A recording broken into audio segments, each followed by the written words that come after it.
Okay, good evening, everybody. Welcome to Illinois Learn to Hunt, Squirrel and Rabbit Hunting 101. Thank you all for joining us here tonight. And some quick reminders before we get started. So your microphone and webcams are disabled, so you won't be able to turn those on. So just sit back, relax, and enjoy the presentation as we work through it. If you have any questions at all during the presentation, you can see a Q&A window that you can click on and enter your question in there. There's also a general chat window that you may have seen where we said that the presentation would be starting soon. You can also put any statements or anything you'd like in there, but any questions you may have, put that in the Q&A window. And either the presenter will answer those live via the presentation, or one of us will answer it in the chat. And if we don't get to it by the end, I'll skip to the end of the last point here, we will have time for a Q&A at the very end. So if you have any questions that you think of between now and the end of the presentation about really anything hunting, but really small game, let us know and we'll have time at the very end to answer any other questions you may have. So with that, we'll also be sending out an email for everybody after this is over, probably in the following days or possibly next week after we get the video with closed captioning added to it. So in that email, you'll have a copy of this PowerPoint that we're using for the presentation. You also have some informative handouts that we'll put in there and a link to a recording of this presentation that's going to take you to a YouTube link, and also a survey that will have some questions in there just asking how the webinar went. This is really important to us because it helps us understand where we're at with the information that we're giving out, and it helps us kind of figure out where to go in future webinars. So please take a few minutes to fill that out. We do look over those and we do use that information that you provide us. We appreciate that.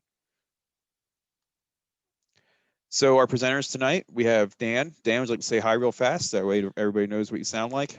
Good evening, everybody. Thanks for joining us tonight. Thank you. We also have Adam. Adam, would you like to say hi? How's it going, everyone? Thanks for joining us and hope you guys enjoy our webinar. Perfect. And then I'm Jason. Again, welcome. And then also with us tonight is Curtis. Curtis, would you like to say hi? Hey, everybody. Fantastic. So just real fast, the course outline. So this is 101, so it's going to be very general for now. If you're interested in looking at other webinars that we have and you know a little bit more about and instead of just the generalization, you want to get some more specific things, look for webinars that don't have 101 in the title. And those are going to skip over some of the things like the like hunting regulations and things like that we're going to spend a lot of time on tonight. But just a real quick overview of what we're going to cover. We're going to start off by talking about how hunters are conservationists and talk about how your conservation dollars spent in the system that we use here in North America. And we'll also go over those regulations. We'll do a deep dive into regulations. That way you'll understand what you need to be a legal hunter in Illinois.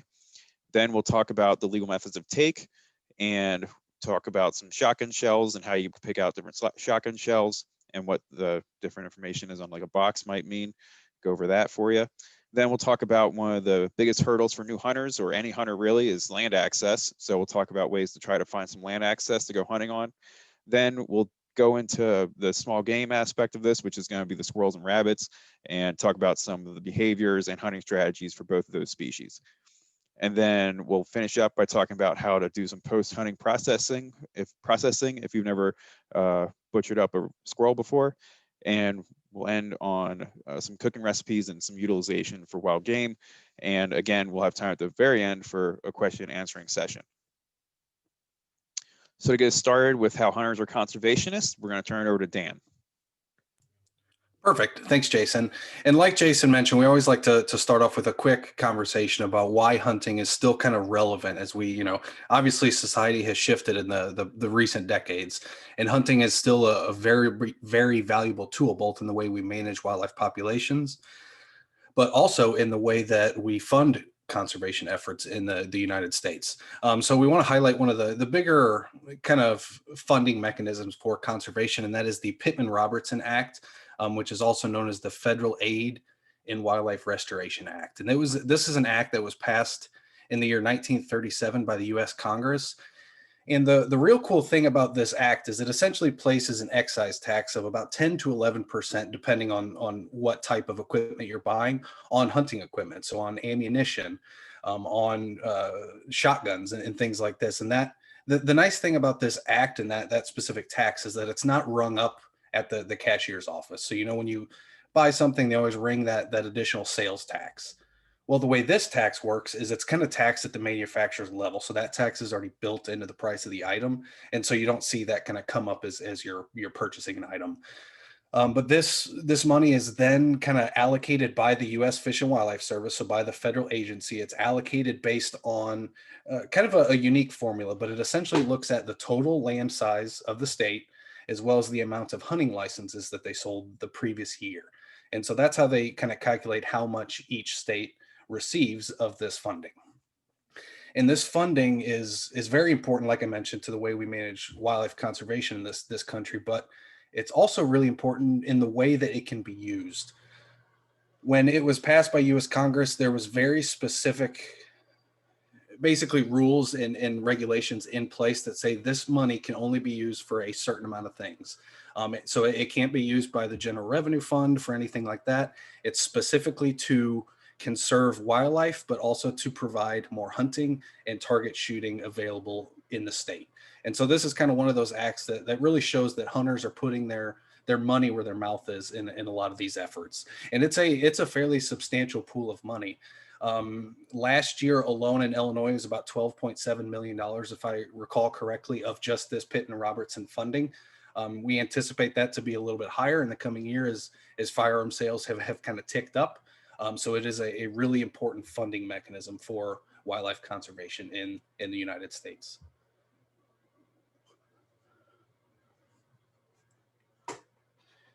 And so now we're going to dive kind of right into regulations. And I know that this section can be a little dry, but there are some really important things that we're going to highlight here. And this is certainly not going to be, the totality of hunting regulations in Illinois.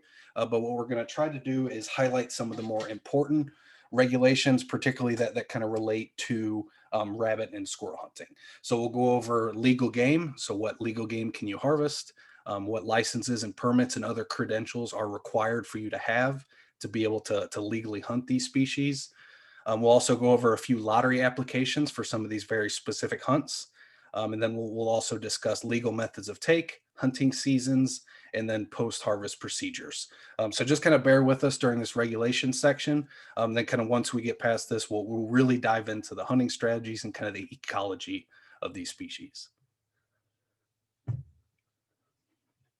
Now, the most important document for the majority of hunters in Illinois is this Illinois Digest of Hunting and Trapping Regulations. This is going to contain all of the hunting regulations that are, kind of required to follow to hunt in the state. I do want to make a note that the Hunting Regulations Digest is not the official wildlife code. This is essentially somebody's interpretation of that wildlife code. And so if you ever get to a point in your hunting career where you think there may be a loophole that you want to try to exploit, or there's some other questions maybe in the wording of the digest, you can always look for the real wildlife code on Illinois DNR's website, and you can kind of dive into it that way. But this digest is a really good document for all hunters to have. And I personally like to keep one on my phone. That way you kind of have it at all times, and you can do a quick Control F and kind of search, and you can, quickly pick out some keywords that you're looking for. So that's kind of where you'll find the majority of these regulations. So now we're going to dive in. First, we're going to discuss legal game. And so there are two main species of rabbits that are considered legal game in Illinois. First is the eastern cottontail rabbit. And then we also have the swamp rabbit. And as we progress through this conversation a little bit later, we'll go over some of the ecological differences between these two species. But for now, these are kind of the two species that we're talking about when we're talking about rabbit hunting in Illinois, is the eastern cottontail and the swamp rabbit. Now, when we get to squirrels, there's a few more species. We have the eastern gray squirrel, which probably most people are familiar with. These are kind of the ones you frequently see, at bird feeders or in your yard. But we also have the much bigger fox squirrel. And fox squirrels are a little bit different. They kind of prefer more ag centered areas. So you're very likely to find them alongside of, let's say, an edge. So you have a big forest with a crop field kind of right next to it. That's a pretty good spot to find fox squirrels. And again, we'll kind of dive into this a little bit later. But fox squirrels are on average going to be slightly bigger than the eastern gray squirrel. And you can also see they have a lot more red coloration than the eastern grays do.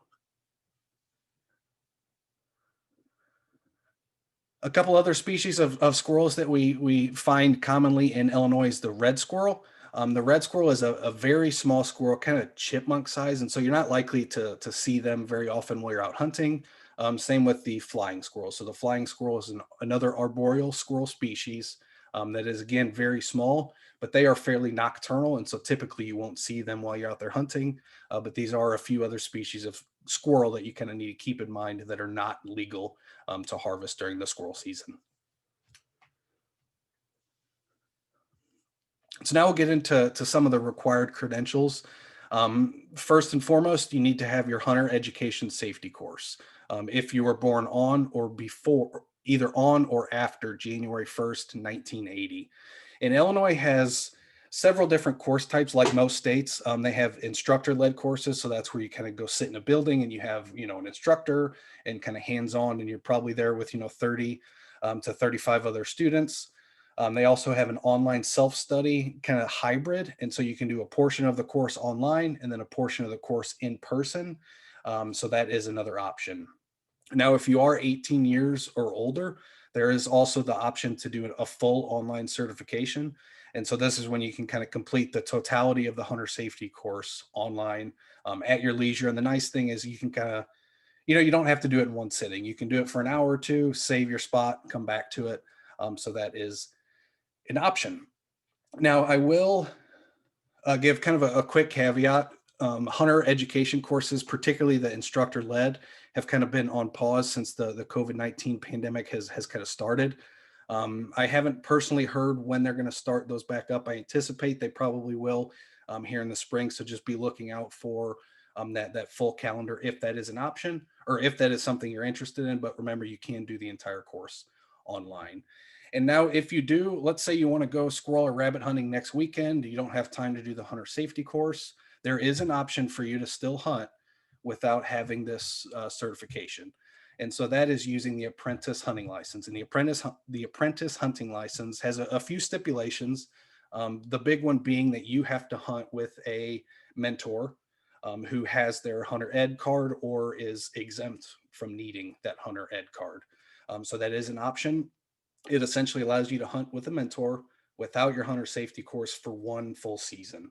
So just keep in mind that the apprentice license is an option as well.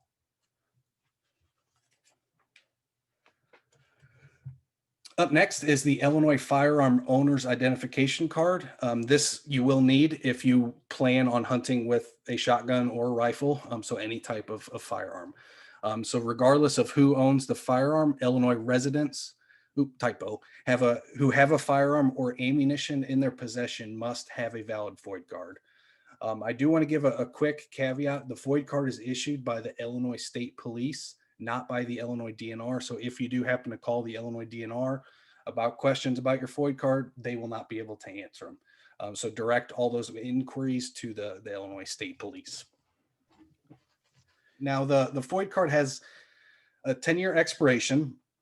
And with the current pandemic, there is a very, very long waiting period.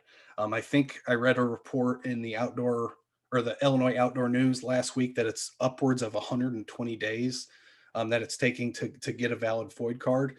And so they have made some changes to the requirement to get your FOID card renewed.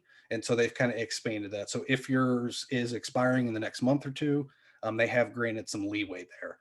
But if it's something that's going to be expiring in the next few months, I do recommend go ahead and submitting that paperwork now ahead of time because it is going to be delayed. Hey, Dan. Yes. We did have a quick question from Aaron about safety cards. And will Illinois accept out-of-state safety cards? Great question. And the question is yes. So if you're coming from another state, so I grew up in Missouri. as a young kid, and that's where I took my hunter safety in Missouri, and now I can come here and hunt without having to retake the course. So yes, I believe the correct term is license reciprocity, I think is what they call it. But yes, they do acknowledge and validate other states' hunter certifications. And then we have a follow-up, not a follow-up question, but another question asking about FOID cards. Do minors need a FOID card to hunt?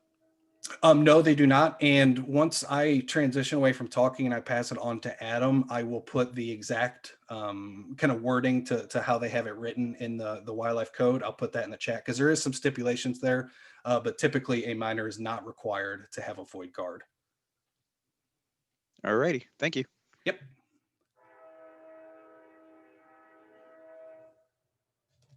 So what is required to hunt? Now we kind of went over the FOID card and the hunter safety credential, but another really important thing is obviously the hunting license. And so you will need a base hunting license. And now if you read the regulations, it will say a base hunting license because there are several different types depending on maybe your age, on whether you're a resident or non-resident, if you're a veteran. So just keep that in mind, but you will need a type of base hunting license and then a state habitat stamp. And I just want to kind of quickly highlight, the state habitat stamp is not a physical stamp. It used to be back historically, but they've kind of changed it to now it's just this online thing that's just added onto your license. So you will need a base hunting license and a state habitat stamp.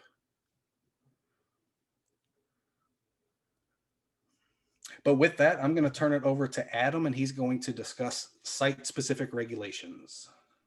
Thank you, Dan. So here on the right is a screenshot of a hunter fact sheet. Each public land area in Illinois has one of these sheets specific to that site.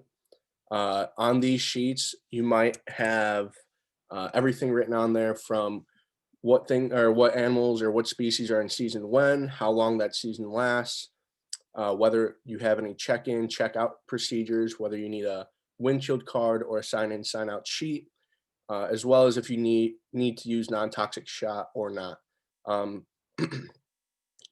Everything that you need to know for that site is on these sheets. So I would definitely recommend reading these over a few times and memorizing what you need, especially if you plan on hunting one site pretty regularly, so that you're familiar with all the rules, and of course you don't get in trouble that way. So another thing we always get a lot of questions about is bag limits versus possession limits. So we wanted to make this pretty clear here. Bag limits are the maximum number of a given species that a person may legally harvest in a single day. And a possession limit is a maximum number of given species you can have in your possession, for example, in your freezer. Possession ends when the animal is consumed and the remaining parts are discarded. So for rabbits, your bag limit is 4 and your possession limit is 10. So again, that means if you go hunting tomorrow, you can harvest up to 4 rabbits that day, put them in your freezer, and you can keep hunting rabbits until you have 10 rabbits in your freezer at the maximum. And then for squirrels, your daily bag limit is 5 and your possession is 10 again. So again, you can go hunting tomorrow, harvest 5 squirrels, and you can keep hunting until you have a possession of 10. And that does include, or in your bag, like you can have a mixed bag of gray and fox squirrels. So it doesn't have to be one or the other. It could be a mix of each.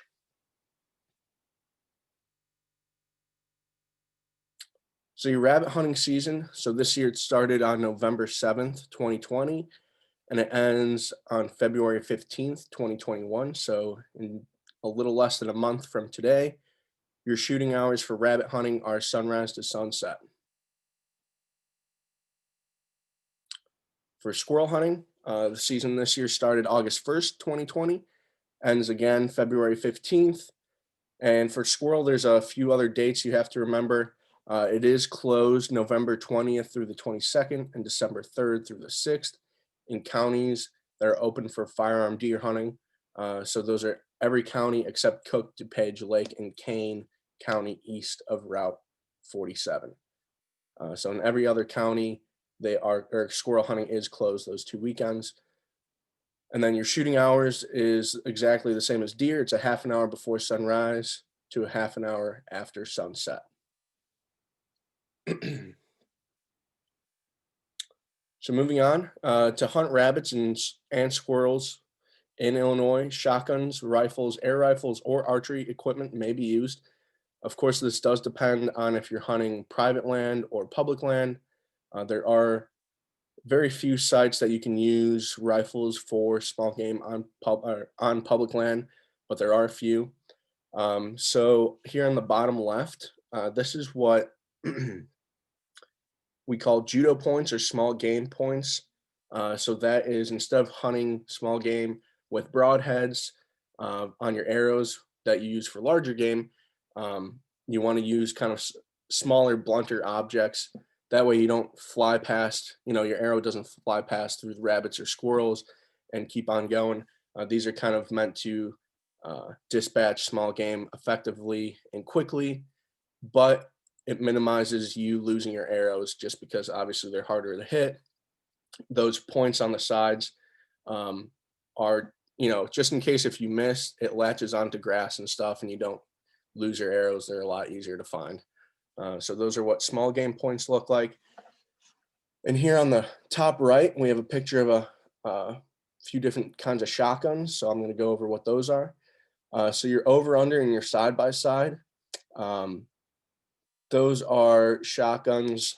I'll go over the pros and cons. So kind of the cons of those is that you are limited to only 2 shots. Again, you only have 1 shot in each barrel. There's 2 barrels. After that, you would have to reload. Kind of nice things about these is there's a lot of those on the used market that you can find for decent money. It is, however, a little bit difficult to kind of get used to shooting these if you're new to shotguns and new to shooting in general. New ones can get a little bit pricey as well. A lot of higher end manufacturers make these kinds of shotguns. Moving on to pump action, this shotgun is able to hold 3 shells. It's kind of the all-around shotgun that you can use for just about anything. Very available, big used market for these, and they're really reliable. The kind of downfall is for newer hunters is that you have to kind of learn how to make sure you get the next shell into your chamber. So every time you pull the trigger, you have to pump the forearm back, which then brings up the next shell, and you have to slide it forward back into the chamber. So it can just be a little bit of a learning curve for newer hunters. But again, you can find these, in any used gun shop or anything like that, and they're pretty decent, worth the money in my opinion. And your last one would be your autoloader or semi-automatic. This shotgun again holds up to 3 shells. The nice thing about this is you don't have to worry about loading the next shell into the chamber. The gun does that for you when you pull the trigger. So the gases from the shell that you shoot blow back the bolt, bring the next shell in, and it closes the action. So all you have to do is worry about shooting and shot placement, which is pretty nice. Another thing that's nice about these for newer hunters and newer shooters is that the recoil is minimized quite significantly due to the fact that the gun uses all the power from the shell to load that next shell into the chamber. So you can find these for decent price, but they can be a little bit more expensive, but definitely worth the money if you're getting into shooting shotguns.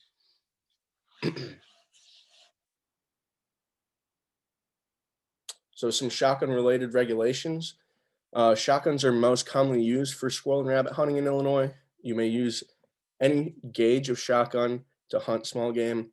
Your shotgun must only hold 3 shells. If your shotgun has the capacity to hold more than 3 shells, you have to put a plug into the magazine tube to ensure that it can only hold 3 shells. So what a plug looks like is this green plastic rod. It's just good if you buy a new or used shotgun to make sure that the plug comes with.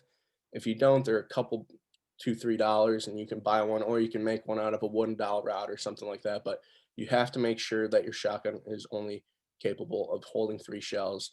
Otherwise, that will be a pretty hefty ticket if a conservation police officer were to check you.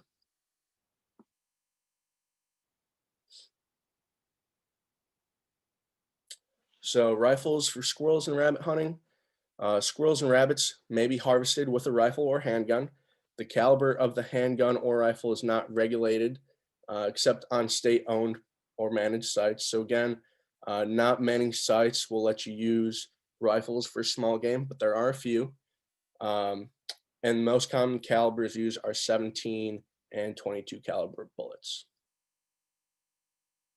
And here on the bottom, you have a semi-automatic rifle on the left. And then on the right with the scope, I believe that looks like a bolt action gun.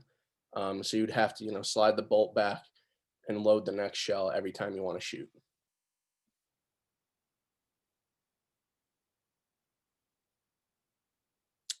So again, these are most commonly used on private land, and no rifles may be possessed or used during the firearm deer season.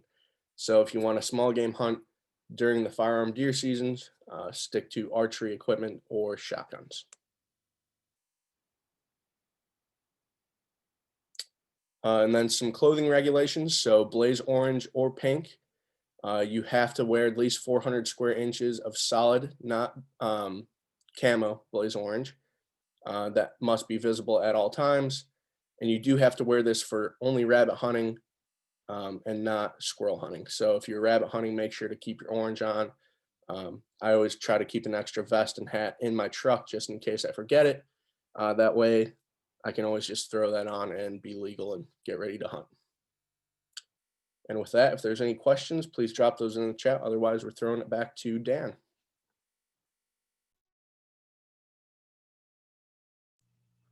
Perfect. And this kind of leads us right into a question we received. It was from an anonymous attendee, but it basically asked about a specific shotgun and whether or not that was legal to be used. And the specific shotgun that was referenced, I believe, is kind of a short barreled shotgun. So in addition to, some of the shotgun shell regulations that we'll touch on, there is some overall length requirements in terms of the overall length of the shotgun.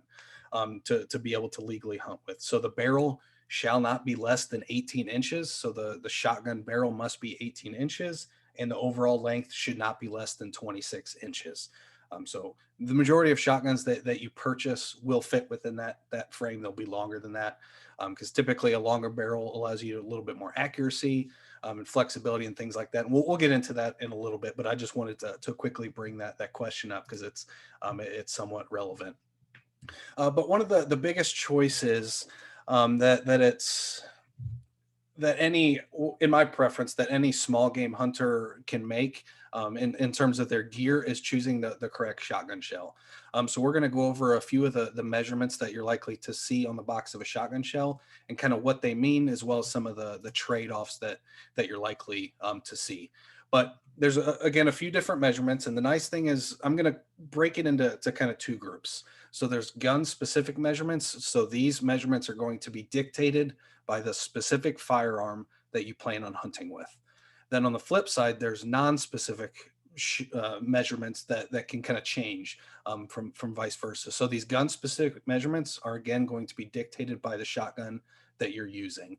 And very commonly they will be kind of stamped on the side of the barrel, usually on the left side. If it's kind of a right-handed shotgun or vice versa, if it's a left. And if you're having trouble finding that, it's going to be noted in your firearm owner's manual as well. But the first thing we're going to cover is gauge. And so gauge is essentially the size of the shotgun to some extent. It's kind of this really antique way of measuring things, but it's essentially the number of round pellets that are the exact same diameter as the gun's bore that can be produced from a pound of lead. So essentially 12 balls that are the exact same diameter as a 12 gauge shotgun, it will take 12 of those individual balls to make a pound of lead. And so that's kind of where they come up with that number. But again, that's going to be dictated by your specific firearm. The next measurement that you're going to see is length. And this one's very important. And if you ever grab a shotgun shell and it says it's 2 3/4 inches, and then you're just kind of curious and you measure it, it is going to be a lot shorter than that 2 3/4, because the measurement is when that shell has been shot. So after a shotgun shell is fired, it expands and kind of folds these flaps out. And that is what is that kind of full measurement, is that, excuse me, that spent shotgun shell. And so this is going to, again, be dictated by your firearm. But very commonly, you'll see shotguns that can accept multiple different lengths. So it's very common if you're, into turkey hunting or goose hunting or some of these other big bird species. A lot of hunters will use a 3.5 inch shell. And typically in a 3.5 inch shell, you can also, or in a 3.5 inch shotgun, you can also use a 3 inch shell or a 2 3/4 inch shell. And again, that's going to be kind of dictated on the side of your barrel or in that firearm owner's manual. Now, where you can really start to play with things is in these non-specific measurements. So you have velocity, which is obviously the speed at which the shot leaves the muzzle. You have the weight, so the overall weight of the payload of that shotgun shell, so those individual BBs inside that shell, the total weight of that payload. And then last but not least, you have shot size. And so this is where I think a lot of small game hunters miss the mark a little bit. A lot of times, people grab, your standard shotgun shells that you're using for clay pigeons and just think that's enough. But oftentimes, particularly rabbits, they have a fairly thick hide, and you're oftentimes shooting them through cover and things like that. And so as we kind of progress through this conversation, when we get into the hunting section, we'll give you a few recommendations. But shot size, again, is the size of the pellets within that individual shell. And if Jason kind of moves us on to the next slide, we did a full breakdown of these overall measurements on our YouTube channel that you may find more informative. And it's kind of a fairly lengthy video, but it really dives into these different, metrics and how you can kind of play with them to either increase your velocity or, all this. And it kind of covers the trade-offs of each of those. So I do recommend watching this video, and we will send a link to this video in that follow-up email later this week as well.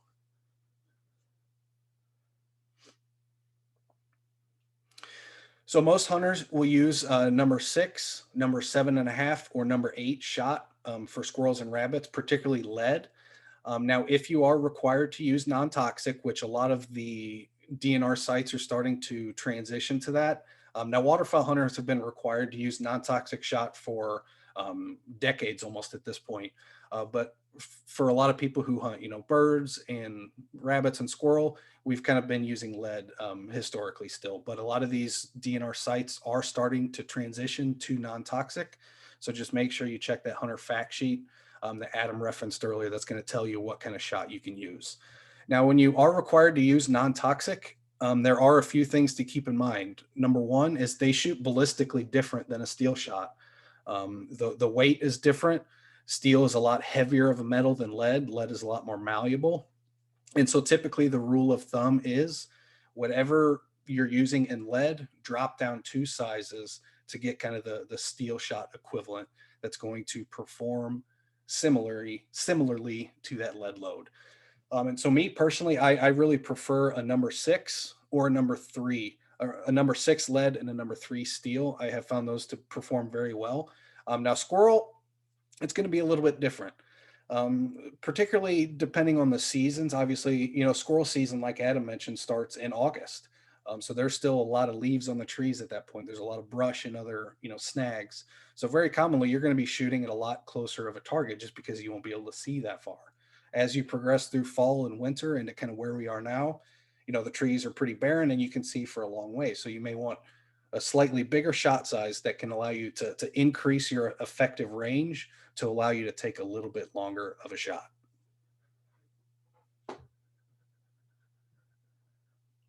So the next important piece of the puzzle, particularly of your shotgun, is using the correct choke tube. So choke tubes, I guess I'll kind of start with this. Historically, shotgun barrels were just kind of smooth barrels that didn't really have any kind of funnel at the end or any constriction. They were just kind of smooth barrels. And those had, an effective range of about 20 to 25 yards. But over the past few years, we've kind of transitioned into this, what I call the era of of kind of modern shotgunning. So we first started off with choked barrels. And so these chokes were kind of installed into the end of the muzzle, and they cannot be changed. But now a lot of the modern shotguns have changeable choke tubes. And that gives us a lot of flexibility as hunters, because it allows us to kind of have one firearm that we can change these choke tubes and change shotgun shells out to hopefully meet the need of that specific day. So as you can see here, kind of in this diagram, a cylinder choke is going to be basically as open as it can be, and you can kind of progressively step down to where you get to a full choke. And you can kind of view it like a garden hose. You know, if you constrict a garden hose at the end, it's going to cause that stream to go out further and kind of keep that pattern tighter. And the same goes for a shotgun. So shotguns are designed to spread out after they leave that muzzle. And so having it choked down allows that pattern to remain a little bit tighter at further distances to, again, increase your overall effective range. And so this kind of goes back to that previous statement about depending on the seasonality of your hunt. So if you're hunting, you know, right now, again, you can reach out, you can see a long way. And so having maybe a full choke might be advantageous. But on the flip side, if you have a full choke in and you have a squirrel or rabbit that's running at, 10 yards, you're essentially shooting a single projectile at that target because that pattern hasn't had time to spread out yet. And so it's kind of this finite balance between, wanting enough choke, but not too much. And so that's why these interchangeable chokes can be so advantageous for us as hunters, because you can quickly adapt to changing scenarios. I will say my personal preference, if I'm, squirrel hunting early in the year, or I'm going to typically use an improved cylinder, I want a fairly open choke, because again, there's a lot of leaves on the tree. So a lot of time those targets are going to be kind of close in. As the season progresses, I might go to a full choke. And I will mention there is a choke beyond full. There's kind of the extra full, or what a lot of people call the turkey choke. I personally don't recommend using that for small game. Obviously, it would increase your range a little bit, but also we want to remember these are fairly small animals, and you want to try to retain as much meat as you can. And so having a too tight of a pattern can really destroy any wholesomeness and integrity in that meat. Actually, can you go back for a second, Jason? I just want to highlight one more thing. Perfect, thank you. Now, if you kind of look at this graphic, it gives a pretty good indication of what ranges and distances these individual chokes are good at. But the thing to keep in mind is that's with a very specific firearm with a very specific shotgun load. And so I am a huge proponent of going out and patterning your shotgun. Figure out what size shotgun shell you want to go with and go out and pattern with that specific load. Put in the choke tube that you want to use and go out and shoot. So what I'll do is I'll start at 15 yards and put a piece of paper up, shoot that target, see what that pattern density looks like. And then I'll step back another 5 yards and another 5 and do that same thing until I get to a point where that pattern isn't dense enough to ethically harvest that animal. And so that's called patterning a shotgun. It can be really effective at figuring out what your effective range is with the particular equipment that you plan on hunting with.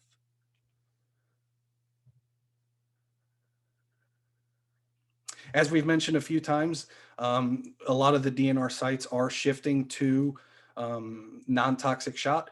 And now you'll hear a lot of people mention steel, and that's primarily because it's the most common of the non-toxic shot. There are quite a few of these more, let's call them fancier alloys that perform similarly to lead, more so than steel, but they're also very expensive oftentimes. Sometimes you can find some of these, alloys that are, $30 to $35 for a box of shotgun shells, or steel you can get, for $6 or $8 bucks pretty regularly. So most people who are required to use non-toxic will use steel. And as you can see, for ease of this conversion, note that steel shot number 3 is ballistically to lead shot number 5, kind of like we discussed a few minutes ago. And with that, I'm going to turn it over to Jason, and he's going to discuss a little bit of land access, and then we're going to get right into to hunting scenarios. So take it away, Jason. Thanks, Dan. So like Dan said, we're going to talk about some land access. So first off, there's a couple different types of land that you can find here in Illinois. So there's going to be hunting preserves. That's going to be like an outfitter. You can go pay to go hunt there. There's also going to be some public land options that's broken into federal, state, county, and then the IRAP program, which I'll talk about in a couple slides. Then there's also private land, which is about 96% of the state. So that's the majority of the land here in Illinois is mainly privately owned. You can get permission to go hunt on that land and see if you can get some access that way, unless you own land as well, and then you're golden and you're set. So first off, finding some public land. So Illinois, if you haven't heard of this yet, it came out this past fall, has a new website for hunters, and that's huntillinois.org. And you can go here, and there's a tutorial on the main page, which will take you through about 7-minute video talking about all the different tools that they have here for you to come here. You can even buy your licenses through here, and then find places to go hunting as well. So those are the two main tools for it, but there's some other things on here. You can find other information, and I highly recommend going there and watching that tutorial and seeing what different tools they have here for you. And the one tool is this hunt planning tool, and you can come here and kind of narrow down the sites to see what's available at what site as you're trying to look for a public land site near you. So you can type in a specific name. You can go by all the sites that are near you. You can do a county. You can go by the different region, which is that map I had on the previous slide here. So here are the traditional regions that they broke sites down in for the different DNR public sites. And then you go anywhere. And then you can also go with what do you want to hunt, how do you want to hunt, and so on and so forth. So this will help you narrow down their database of different sites. Just so you for new hunters, traditionally all they had was an alphabetical list of all the sites, and you had to go and click through each one individually to look at the different hunters facts sheet and to see if there's squirrel hunting available at that site or not. So this is a huge step forward compared to what you would have to do traditionally. So again, this is just a quick little go through here of looking at what the different pages look like. So here's Moraine View. And we look that up, and then you can go there and you can find that similar information that would be on the hunter fact sheet is now on the site specific regulations. They kind of go down just similar to the same information that'd be on the hunter fact sheet, and you can go through and click on that. You can click through the upland bird regulations, waterfowl regulations, etc. And this gives you all the up-to-date information. You can also go back onto the IDNR webpage if you're used to using the hunter fact sheet, and they still have those still available at the IDNR page as well. So this is just another resource. And then they also have maps. These are more up-to-date maps compared to the old website. The old website had some satellite maps, but a lot of them were hand-drawn maps, or kind of remind me of looking at like an old campground map from the 90s, which is not that helpful when you're trying to go and look to see where a parking lot really is at. And so now they have these satellite views, and you can go and see the different borders and where you're allowed to hunt and not allowed to hunt, and the different parking access points. So here you can see all the little blue parking spots that you can come and access this. And you can then go and select the species that you want to hunt at that site, and that will shade in the area that you can hunt. So here, this is looking at pheasants at Moraine View, and you can basically hunt all that shaded in area there. So a lot of that's open for hunting. And you can do that for all the different sites that they have throughout the state. Another resource is the Public Land Hunting Report. You can use this to see how much of each species is taken off of the different public land sites. So you can see if there's a lot of squirrels or rabbits available at the different sites. Just looking through this list real fast, you can see just going down, 106 squirrels were taken off at Apple River Canyon. So that's a solid squirrel hunting site, and you can just go through and see that. So I hunt public land sites, and I have to drive 45 minutes in central Illinois to go to those sites. So I know other people are driving that far or farther. And if you don't have a lot of time to go scout 20 different places, this is going to help you narrow down where the most productive sites are at and what's worth your time.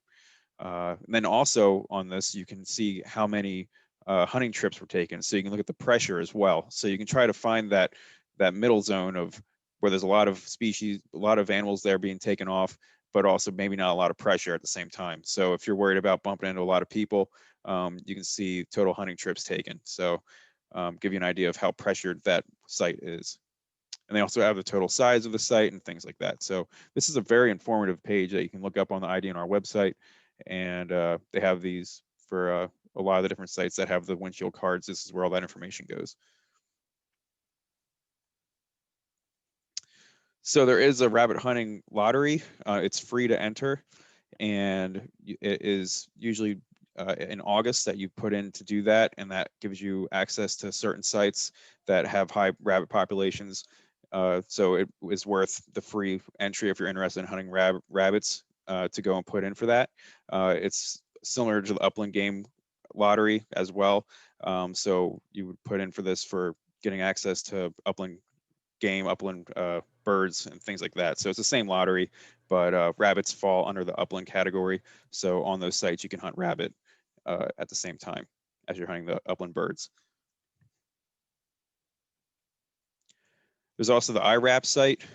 So this for small game is very underutilized. You're not going to have a lot of competition to get this. This is another lottery that you can put in for. And how this IRAP program works is that these are private landowners that open their sites up to the state for public use. And in return, they either get some type of management plan or even some funding for a conservation project on their land. And then in exchange, they open it up for people to come and hunt there.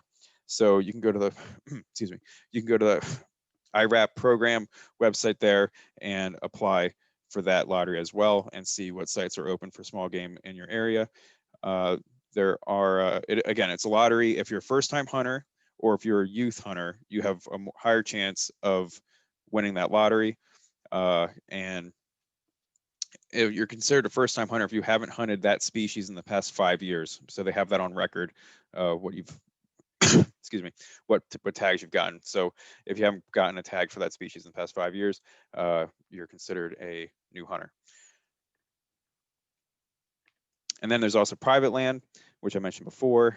So it may be hard to try to find access to this.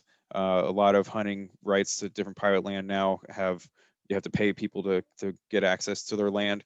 But there are still people out there that will let you go on, especially for small game hunting that we're talking about today.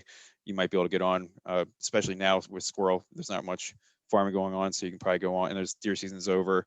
So right now is probably a good time to go out and knock on some doors and try to get a relationship going with a landowner to do some small game hunting on their property.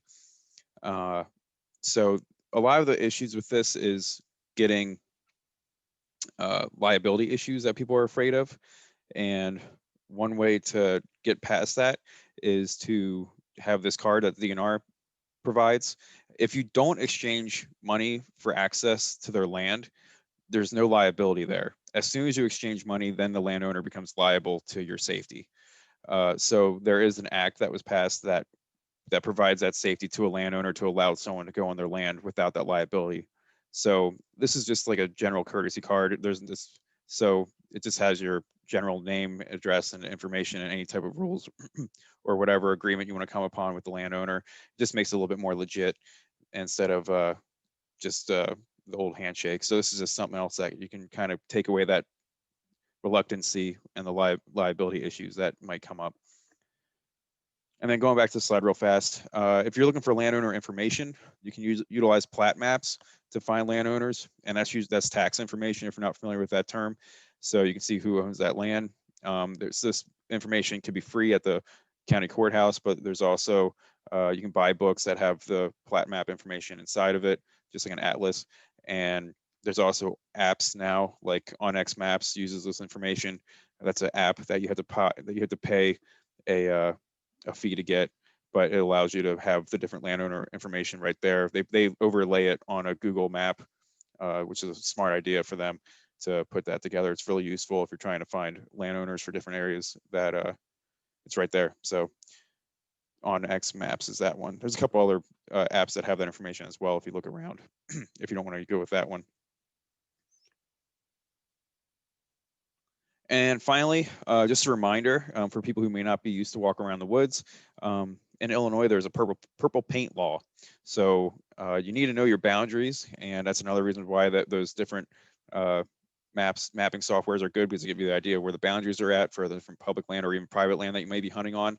And there's also that the new website that the DNR has that has the maps on it that are more accurate than those hand-drawn maps I referred to earlier.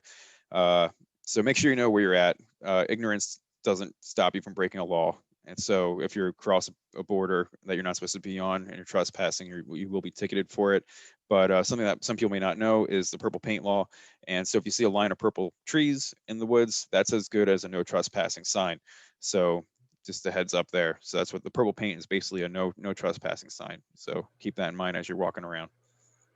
I'm going to jump in just for a quick second to kind of carry on with that conversation, Jason. Sure. I know it's not as relevant to squirrel and rabbit hunting, but if you happen to harvest game and it happens to go on somebody else's property, you cannot legally just go and recover that animal, even if it's 3 feet in their land. You would be considered trespassing. So you will need to contact the landowner and try to figure that out. And with squirrel and rabbit, the easiest thing to avoid there is just try to stay away from hunting right next to the property boundary, just to ensure that that doesn't happen. Yeah, very good point. And I apologize, I'm not sure which one of us is taking over squirrel equipment. That would be me. All righty, Curtis, take it away. Thanks, Jason. All right, so you want to go hunting some small game, some squirrels, you're going to need some equipment. So first off, thinking about your comfort, a nice chair or pad can make it a little bit nicer on your knees or whatever you're sitting on, to have a nice comfy place to sit while you're waiting for the squirrels to come out. You'll need a method to take. So we discussed kind of what the legal methods were earlier, whether that's a shotgun, air rifle, 22, but you'll need something to get them with. You'll have to be a whole lot faster than me if you're going to just run them down. So need something. Camo clothing. A lot of people don't think about it, but squirrels are a game animal that are hunted by people and also avian predators, mammalian predators. They're wary. They're constantly looking for something that wants to eat them. So you do need to be camo. You do need to be hidden for them to come out. And a game vest is really nice. So you can shoot more than 1 or 2 squirrels, and it's kind of hard to carry them around. So if you have a nice vest, you can put them in when you're walking between spots or walking in and out to your vehicle. That's going to make it a little bit nicer for you and allow you to still carry your gun to take a shot if you happen to jump up a squirrel or rabbit on your walk out.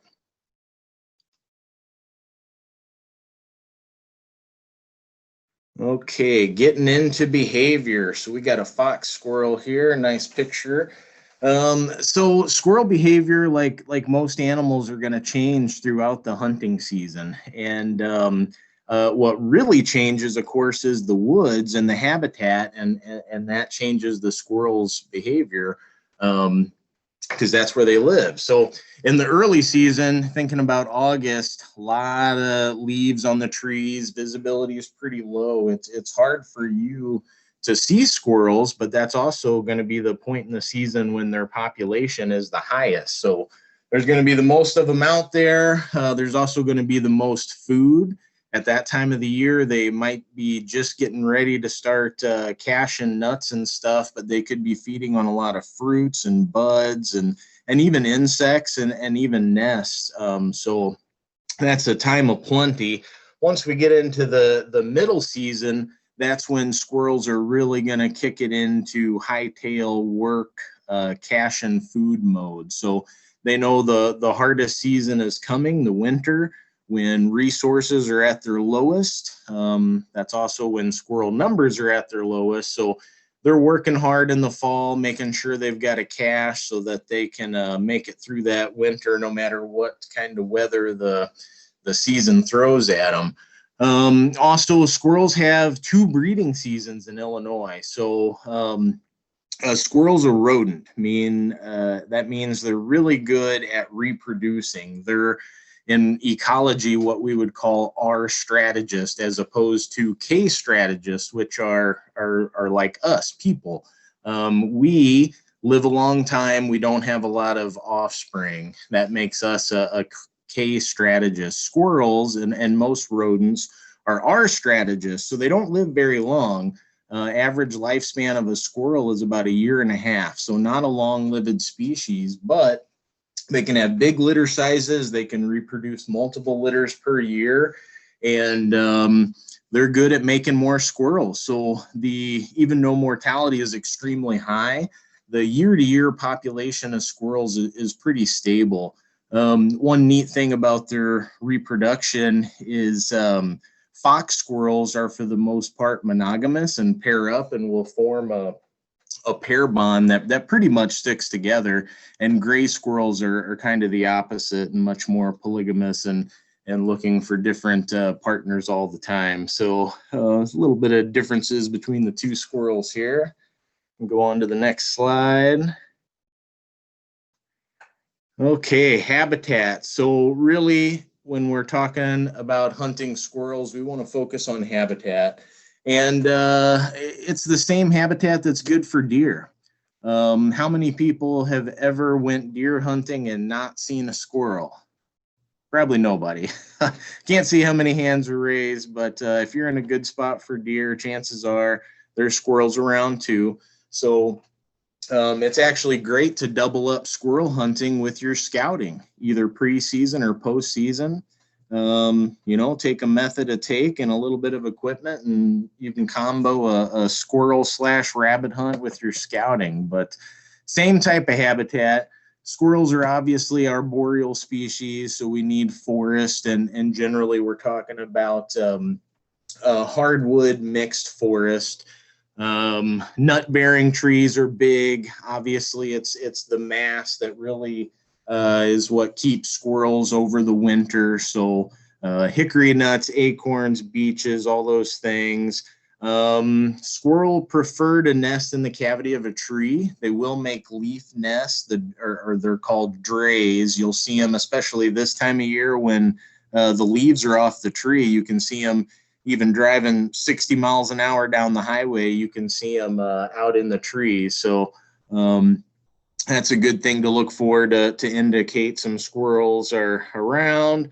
But they really do like those tree cavities. So if you've got your choice of a lot of different habitats, generally the oldest, most mature mixed hardwood forest is a good place to start, because you not only have a bunch of the mass producing trees that the squirrels need for food, but you've also got some older trees that provide those natural cavities that the squirrels really like, especially this time of year, offer them a little bit more protection from the elements than a leaf nest. So go on to the next slide here.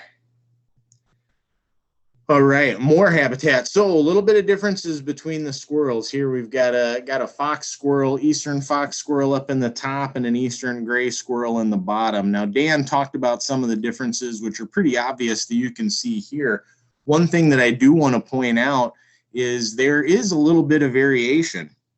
And sometimes you will see gray squirrels that have a little bit more of the reddish mixed in, like the fox squirrels, but in general, yeah, if you see that real gray and reddish back and the real reddish yellowish venter or underside, you're talking about a fox squirrel, and they average 1.5 to 2 pounds, so about 50% to almost twice as heavy as the average gray squirrel, which is just over 1 pound. And they generally have that nice white belly. One other real good way to tell them apart is actually the pads of their feet. So this would be essentially their soles. On fox squirrels, which are called Sciurus niger, that skin is black and real dark, and you can even see it kind of in that picture peeking out from the nails. And then in gray squirrels, like most rodents, the pads of their feet are pink or a real light color. So another good way to kind of tell them apart. But not only sort of anatomical differences, but a little bit of differences in what habitats these guys prefer. So generally we think of fox squirrels as our edge species. So like Dan said, you can find them along a cornfield. a little fence row. They're next to the edges, whereas gray squirrels, you're going to find them more in the interior. Once you get inside within that stand of timber, that good old mature hardwood forest, then you're in good gray squirrel territory. So there will be a little bit of overlap, but in general, you'll see your fox squirrels on the edges and your gray squirrels in the interior. But also because they have differences in habitat, you see sort of differences in the population trends in different areas. And in Illinois, which has lost some of its big stands of mature forest, the gray squirrel populations have sort of declined along with that habitat type. And at the same time, with an increase in sort of edge areas and places that fox squirrels prefer, they can see a modest increase. So a little bit different in the way they look, a little bit different in the way they act, and if you ask me, a little bit different in the way they taste. I prefer a nice young tender gray squirrel, but both very, very good. Go on to the next slide here. All right, so squirrels are good for us, but what do they like to eat? So here's some pictures of some of their favorite foods and some ones that you'll want to look for when you're trying to find a place to hunt them. Acorns, everybody knows. This is the mast nut that grows on our oaks. But of course, we got beech nuts and hickory nuts. Hickory nuts are especially important right there at the beginning of the season. It seems like right in late August, early September is when they really start cutting hickory nuts hardcore. And they tend to go to walnuts and acorns and things of that nature a little bit later in the year. So they can progress through these different food types throughout the year. Also pay attention to the availability because some of these, for example, some acorns run on a 2-year cycle. And so some years might be really light on acorns and some other food source might step in to fill that gap. So keep an eye on what's out there. And if you find where the mast nuts are at that year, you're probably going to find the squirrels.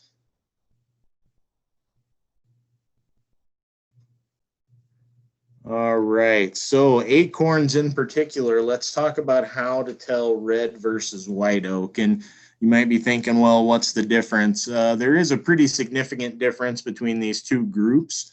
Now, there's a ton of species of oak tree and a lot of species that you can find right in Illinois, but they can all fit in one of either group or one of these two groups, which is the red oak group and the white oak group. So the white oak acorns are actually preferred. So squirrels are going to take these first. These acorns also don't last as long. Red oak acorns, which are the ones that have a 2-year acorn maturation, they have a higher tannic acid content, which kind of makes them bitter tasting to us. But it makes them super persistent. So they will sit on the ground for a long, long time, and they will be a food source late into the winter. Whereas the white oak acorns, which taste a little bit better, seem to be preferred. They don't have that tannic acid, and they'll rot and be gone pretty quick once they hit the ground and are subjected to those moist conditions. So a little bit different. White oaks, just 1 year on them for the maturation, and they are the preferred food source. So if you got them, they're going to hit them first, and generally it won't be until they're pretty much all gone when the squirrels will switch over to red oaks. And I should say that's not just squirrels, that's pretty much all species of wildlife that eat acorns. It's the same thing. So it is good to know. And in this next slide, we're going to see how we can tell a red oak versus a white oak by the leaves. So early in the season when the leaves are still on, just look at the leaf. It's that easy. If it's got a tip, if it's got a little point on it like this, looks like a leaf from like a northern red oak here, that's in the red oak group.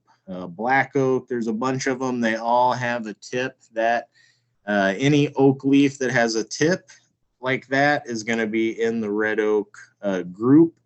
Conversely, the white oak group, look at those nice lobes on that white oak leaf there. No tip at all, a nice round lobe. And again, there's numerous species of oaks that fall into this white oak group. It's not just the white oak, but they all have that that nice round lobed appearance to their leaves. So pretty easy to tell them apart if you can see a leaflet there. Scouting. So just like with deer, scouting for squirrels can be productive. You know, just because, and we get used to squirrels, right? We see them in the cities, we go to the parks, they're everywhere. But when you actually go out into the wild and you try to hunt squirrels, this is a different beast now. This is an animal that's staying away from you and is not habituated to people. So a little bit different. You do actually got to put in some work. And you can focus on habitat. Like I mentioned earlier, you find the nuts, you find the food, the squirrels are going to be there. But on top of just habitat, there's other things you can look for. You can look for these drays, like you see a picture of a squirrel nest here in the tree. And again, this time of year with the leaves off, you can see them for, I mean, hundreds of yards. So pretty easy to spot where there's a lot of squirrel activity just by the presence of drays here. You might see marks on the tree where they're going up and down. Sometimes it's hard to tell what a den tree is. You can't tell that it's hollow up there, but you can see little marks where they're climbing up and down it. And if we get a little bit of snow, you can find squirrel tracks. So they are, you can tell them from rabbit tracks. They're a little bit different, little squattier, longer fingers. We've got a picture of them here.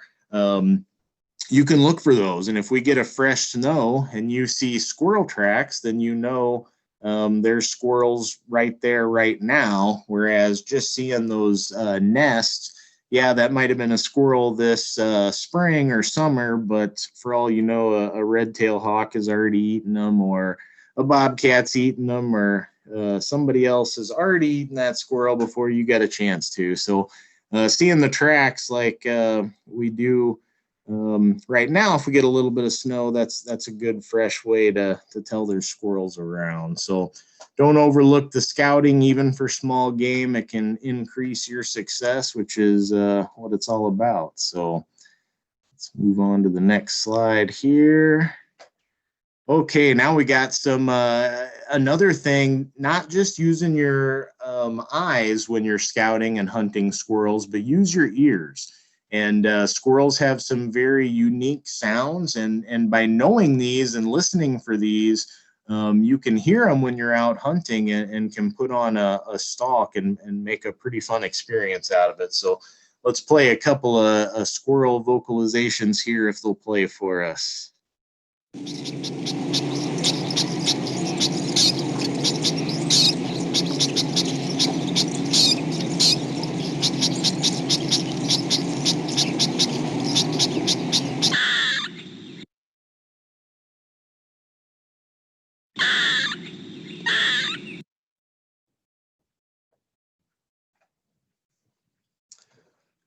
All right. So, yeah, and a lot of you have heard this if you're out hiking in the woods or deer hunting or something.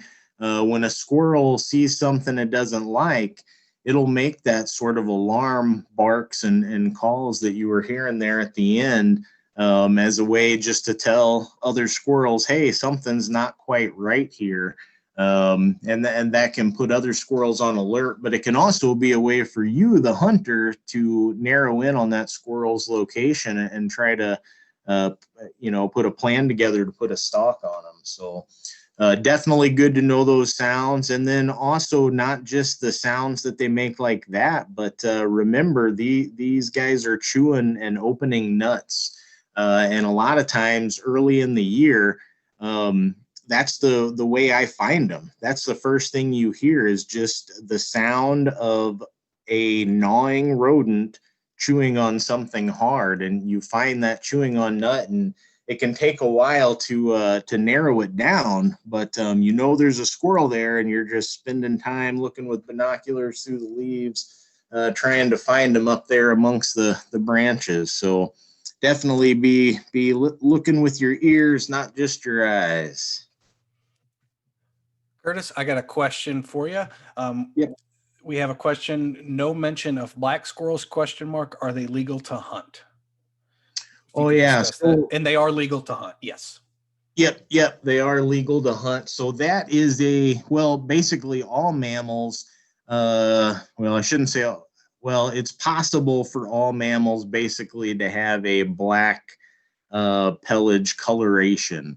So generally, this happens more often towards the northern edges of their ranges in North America. And so generally, it will be the fox squirrels that have black color phases, but we also have areas that have gray squirrels that have black color phases. So there can be black color phases of both. Both of them are legal to take. No difference in the regulation there, but they're not a different species. It's either the eastern gray squirrel or the eastern fox squirrel. And Dan, can you remind me, in Illinois, which one is more common to have the black? Is it the fox squirrel or the gray squirrel? It kind of depends on where you're at. In a lot of the more urban areas that see the common melanistic traits, it's very common to be grays. Sure. But there's also plenty of melanistic fox squirrels out there as well.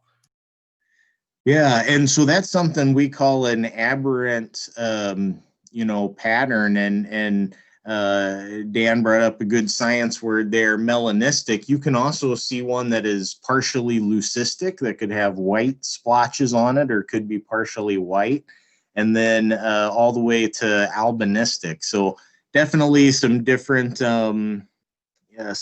pelage characteristics that can happen out there, and pretty cool, just the variation that happens in the natural world. So good question. All right, now tactics. We've done our scouting. We know a little bit about squirrels. How are we going to hunt them? So one of the great things about squirrels is there's not a lot of equipment that you need.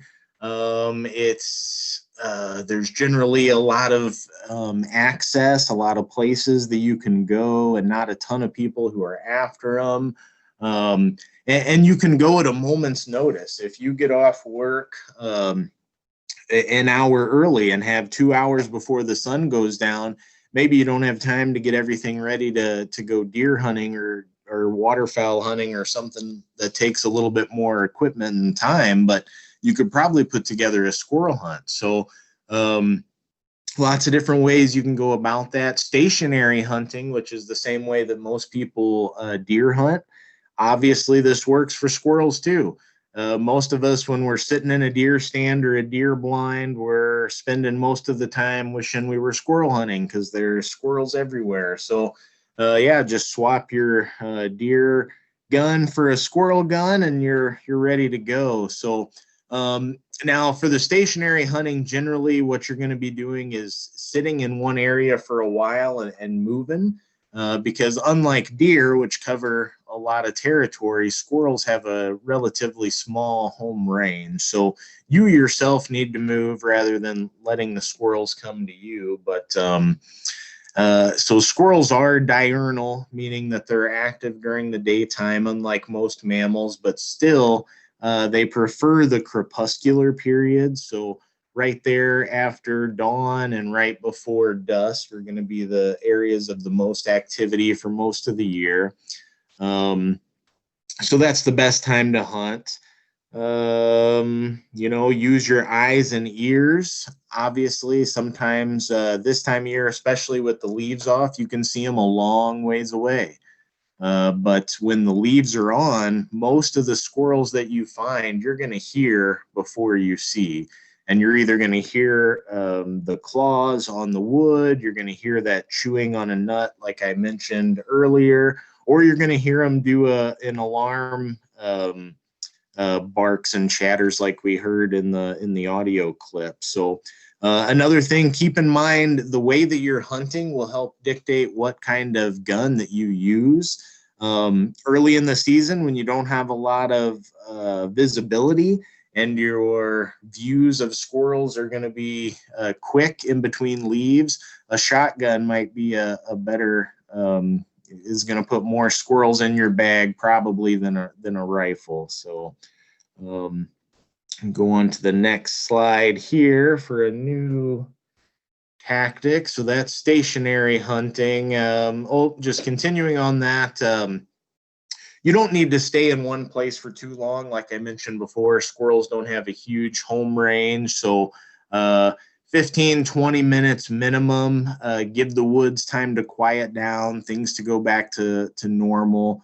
Kind of when you walk through, everything's going to get disturbed. And then you'll notice once you sit down after about 10 minutes, the wood starts to come back to life, and you'll see birds start to call and feed around you. And not long after that, if there's any squirrels in the area that have some something to do, they'll be out and doing it. So if you sit in an area for 20, 30 minutes and don't see anything, then it's time to take a little stroll to a new place, buy some new habitat, or an area where you think there's squirrels, and wait there. But other than stationary hunting, we also have my favorite way to squirrel hunting, which is the mobile hunting or stalking. You can call this still hunting.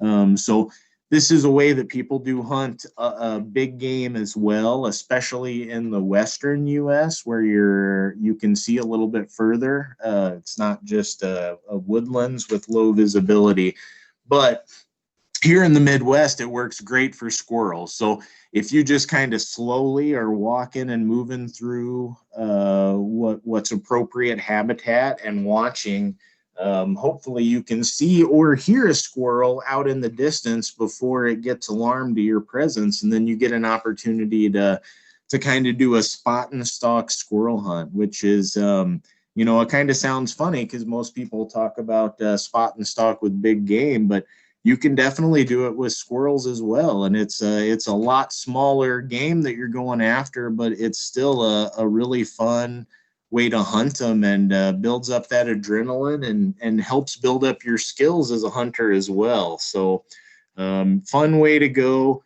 This time of year, visibility is high. And if the leaves are wet, you can move pretty quiet and just kind of keep your eyes and ears out looking for that activity.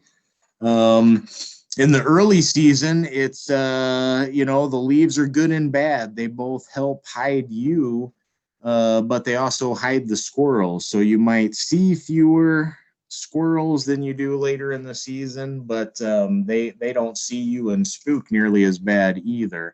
And of course, also there's more on the landscape. The population's higher the earlier in the season you go too.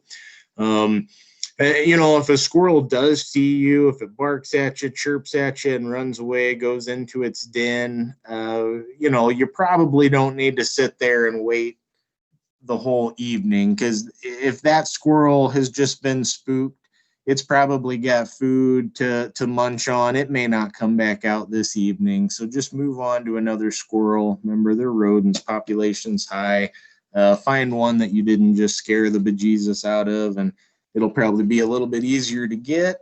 And never molest what would be a squirrel's home. So whether that's a nest or a tree cavity, you can hear people, maybe they get frustrated and they just think, oh, I'll just shoot that nest and see if a squirrel will come out. Well, that is not ethical practice, and it's illegal to molest the homes of animals like that. So definitely don't give in to those temptations. Wait till you see the actual squirrel. And another thing I should say, make sure it's completely out of its nest or hole before you shoot. If a squirrel does just poke its head out of a hole, for example, and you shoot it, it's liable to fall in that hole, and you may never get it back. So definitely keep in mind you need to take wise shots and know where that animal's going to fall after your shot too. Go on to the next slide here. All right, a little video here that'll get you excited about squirrel hunting. Got an eastern gray squirrel there. He's alarmed, so he's flicking his tail. That's another thing you can look for when they're barking at you, or even like this one looks like it's not making any noises, but that's another way they can alert other squirrels that there's something going on there, and it's kind of flicking their tail. Same kind of a thing as when white-tailed deer show their white flags. It's just a way to get attention. So another thing you can look for. Now, when you're doing still hunting, remember to try to walk like an animal, walk like a deer does. And instead of just, we as people have a tendency when we're hiking to just walk a straight line and just go a monotonous, movement. And that is not not a natural way that animals move. So if you want to see a lot more wildlife, walk like wildlife, and that means pause intermittently. So walk 20 to 40 yards and wait for a minute. Look around, use your ears, look at everything, walk a little bit more. Now, by doing this, you're going to notice a lot more stuff, but you're also going to sound more like a deer or something that should be there rather than a threat and something that puts all the wildlife on edge. So definitely keep that in mind. And squirrels are smart. If they do see you out there hunting, a lot of times they'll just go to the other side of the tree and keep an eye on you. They know that people can't fly. You're not going to swoop down on them like a red-tailed hawk or a barn owl or anything. So as long as they keep the tree between you and them, they're pretty safe. So when that happens, it can be a great tactic to hunt with a buddy. And you got one person on one side, and if the squirrel's in a tree, have the other person walk to the other side with binoculars, and hopefully you can find where that squirrel's hiding and get a shot. One thing I'll mention with that, just always keep in mind safety. Now, shotguns are, of course, are a much safer option than say, a rifle. 22s. I love to squirrel hunt with a 22, but if you're squirrel hunting with a friend, a shotgun's probably a better option because you don't have to worry about those ricochets nearly as much. Go on to the next slide here. And finally, another way to hunt squirrels. This is really popular in the South. It's not super popular in Illinois, but definitely something that's done and can be a lot of fun, is hunting squirrels with a dog. And a lot of times these dogs are mountain curs or, different squirrel dogs. But this can be fun. It's more like how a lot of people think about rabbit hunting, where you're getting into appropriate territory, you're turning out the dogs, and the dogs are, looking for the squirrels for you. They're going to smell them out, find them, and then they're going to attempt to tree those.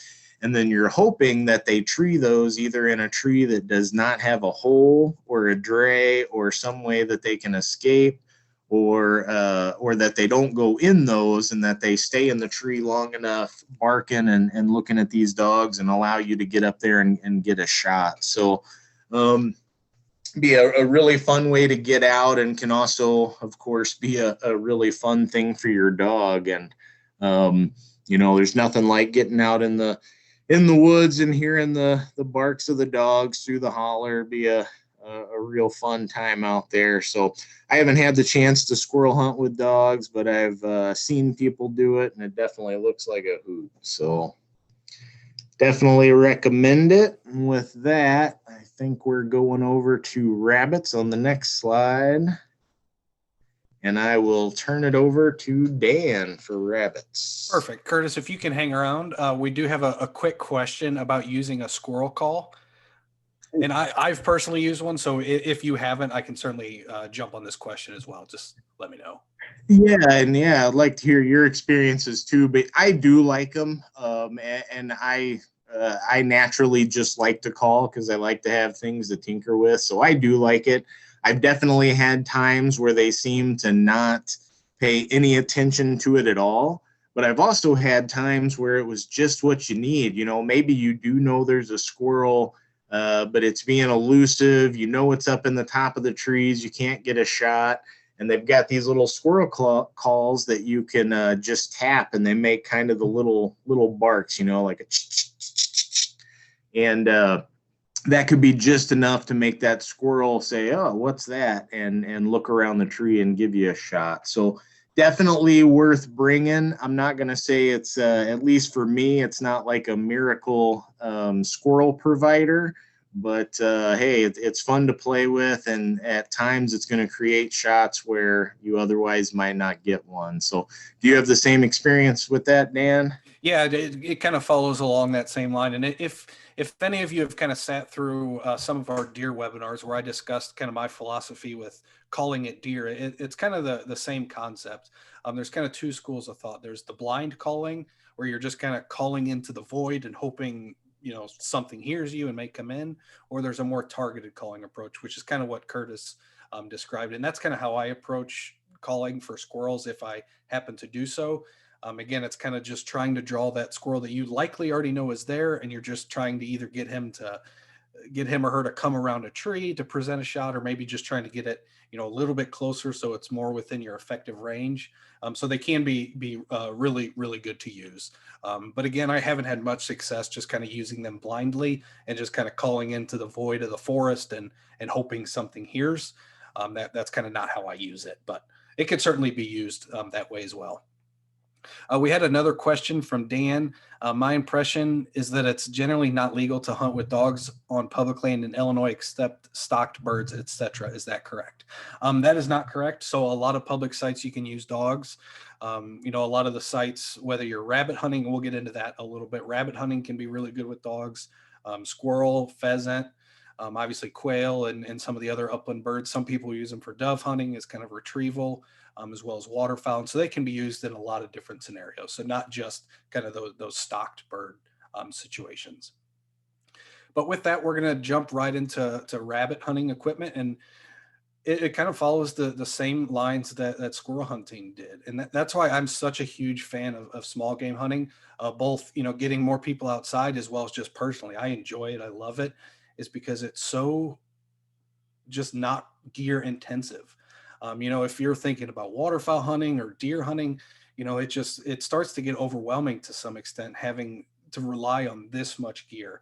And squirrel and rabbit can simply be done with just boots, some nice pants, and the proper, apparel. And so with rabbits, you are going to want good pants because you're going to be walking through, thorny rose bushes, maybe some multiflora rose, maybe some briars, a lot of prairie grasses and thick cover. And so having a good pair of pants that can protect your legs is crucial. You don't want to kind of walk out of there all scraped up and look like your legs went through a meat grinder. So if you're going to rabbit hunt, that's where I would put my money, is in a good pair of boots and pants that can protect you from some of those thorny plants that are out there. Obviously, you're going to need a method of take. And then again, like we mentioned during the regulations, you will need to have a blaze orange. So that 400 square inches of an upper garment, as well as a blaze orange or blaze pink cap. So what a lot of people use is kind of this standard game vest. Now, I will kind of caution right now before I forget, but a lot of times with small mammals, I personally don't just kind of throw the entire mammal in my bag. Very oftentimes they can be have fleas, they can have ticks, and so that's a lot of things that I don't want in my gear, and then it gets into your house or into your car. So typically, I'm going to put them in a Ziploc bag and then put them inside a bag, or kind of carry them other ways. I typically don't like to just kind of throw the whole animal immediately in my bag, just again because of those issues with fleas and ticks. So I just wanted to kind of highlight that real quick before I forgot. So we'll discuss kind of the two different species that we talked about a little bit earlier. And we'll first start off with the Eastern Cottontail. And this is the one most people are familiar with. This is the one you'll see in your yard, eating out of your garden, and all these things. And again, they're fairly common across the entire state of Illinois. The mating season is going to occur typically from February to September. And the easiest way to describe Eastern Cottontail habitat is the thicker, the better. And so they're typically going to be found in kind of these brushy habitats, or what biologists and ecologists like to use is the term edge. And you've heard us use this term a little bit today, but essentially it's the intersection between two habitat types. And so in this case, a lot of times it's, a forest stand to a prairie, and things like that. And so that's where you're typically going to find a high density of different plant species. And so that's where the rabbits are likely going to be. They like to feed on buds, kind of new growth, fruits, seeds, bark, clover, and grasses. So they kind of eat anything and everything. And if you're not familiar with this term coprophagy, we just discussed a lot of things that they eat. They also eat their own feces. So that's what that term means. And we'll discuss that in a little bit later because I think it's kind of an interesting factoid, particularly when you're looking at scouting for rabbits, that can come into play. So we'll discuss that in a minute. So the swamp rabbit, they are typically going to be found in kind of the southern third of Illinois. You can see here on the range map in the top right. They're not kind of prolific across the entire state. They're just kind of centered in that southern portion of the state. Swamp rabbits are very similar in appearance to their cottontail, but on average are going to be a lot larger and typically have kind of a darker, more reddish brown fur. But again, in terms of hunting purposes, you don't need to really be able to identify a swamp rabbit versus a cottontail in most instances. But just know that those swamp rabbits are kind of concentrated to that lower third of the state. And if you can see here in this picture in the bottom right, I put this picture in for a very specific reason. And this is a very common kind of scene if you're interested in hunting these swamp rabbits, is looking for these laydowns and kind of fallen logs. Swamp rabbits will just be running up and down and up and down all over these logs. And so that can be a great opportunity to just kind of either post up there or kind of walk through there and see if you can kick them up. But very commonly, you're going to see their droppings are going to be deposited on these logs. And that's a really good indication that, again, there is actually rabbits kind of in that area. And it's really funny if you ever get a chance to hunt swamp rabbits. They can be running across these logs and then just immediately kind of go free willy and jump into the air and just dive straight into the water. It's a pretty funny sight to see these rabbits kind of swimming across the swamp. But again, they are on average a little bit bigger, but they're kind of concentrated to that lower third of the state. And so here's kind of a little more information into this coprophagy, but essentially it's a consumption of feces. And they kind of do this for two different reasons, or well, not really two different, but one main reason. And that is simply they can extract more nutrients from that food. And so when they're in an area that has a high amount of food, they can kind of gorge themselves and just overindulge. And then they're going to, eventually poop that out without having it fully digested because they're just trying to get as much food in them as they can. And so that allows them later to go back, eat those droppings that are probably in, where they're spending most of their time. So in their little nest or in the cover, and then they can re-eat it and extract even more nutrients from it that way. So if you do see several different colors of rabbit droppings, that's kind of indicative of what that means. It's not necessarily that their diet's changing. It's just, again, due to this coprophagy. But now we'll get into rabbit hunting. And rabbit hunting is very similar to kind of upland bird hunting, so pheasant and quail. A lot of times you're in the same area. You're either in prairie grasses or some of these kind of overgrown hedgerow fields or along fence rows.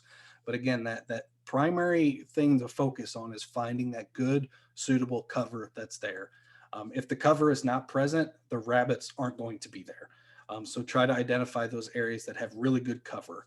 And what I like to kind of use as a fairly good kind of overview or explanation of the cover I'm looking for is a lot of wildlife managers to manage for rabbits, they create brush piles. And so those are the types of areas that you're looking for, not necessarily kind of man-made brush piles, although those can be really good, but kind of, brushy areas that exhibit a lot of that same cover. And so very oftentimes you're in, really thick cover. So if you're walking in a group, I like to typically be about 10 to 20 yards apart. In this first explanation here, we're going to discuss hunting without dogs, and then we'll kind of transition to dogs in the next stage. But what I'm typically going to do is very similar to kind of what Curtis mentioned, is just try to walk like an animal. I've noticed that a lot with pheasants, just because it's a little more prominent and easy to see them. But if you're just walking at kind of a constant pace in a constant direction, those birds don't feel threatened, and the rabbits won't feel threatened either.